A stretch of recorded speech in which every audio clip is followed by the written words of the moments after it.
Bună dimineața, dragii mei! Haideți că am ajuns la ultima zi cu expediția din Pamir și aici drumurile noastre se despart. Suntem în Dushanbe, capitala Tajikistanului. Eu voi continua drumul lui Marco Polo și al lui Alexandru cel Mare spre cetatea Samarkandului în Uzbekistan.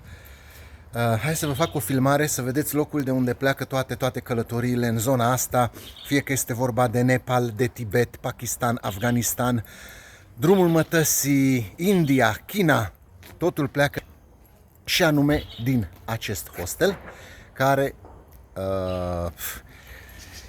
este unul dintre hostelele din Islamabad, ca punct de plecare pentru drumul mătăsii. Unii pleacă spre America de Sud, Africa, Asia Centrală, mașini de călătorie, oameni pe biciclete. Se numește Greenhouse Hostel. Acest hostel este, nu știu cât se vede pe video, este o nebunie curată, este locul de unde pleacă toate expedițiile. Oameni care traversează Pamirul pe jos, călători din toată lumea, călătorii de neuitat în toate colțurile Asiei Centrale, Mongolia, China, Pakistan, Afganistan și așa mai departe. Aici sunt câteva călătorii. Hello. Now I just record to have. Îți poți lua să te duci până la Oși cu 1600 de euro sau până la Pamir, 7 zile în munții Pamir cu 1500 de euro, o mașină de închiriat. Sunt toate călătoriile, sunt mesaje, sunt pachete, sunt oameni care călătoresc și fac chestia asta. De pe prietenul meu, hello, I not yet left.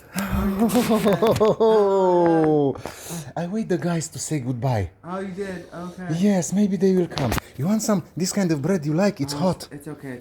No, they don't want. It's okay, it's hot. But Alexandra left already. Yes? Yeah, but They left? Alexandra left. Her flight is at 6 in the morning. Oh. But Corin is here, I think. Corin is here. I will wait him. Yeah. I record something. I will wait him, maybe. Yes. Ok. M-am întâlnit și cu prietenul meu. Corin a plecat deja spre India. Dragii mei, urmează alte călătorii, alte nebunii. De fiecare dată teritorii noi. Mergem în continuare pe drumul mătăsii și să ne auzim cu drag. Vă doresc o dimineață plăcută, frumoasă, o zi în continuare, la voi este probabil mai târziu și ne revedem cât de curând. Ceau, ceau!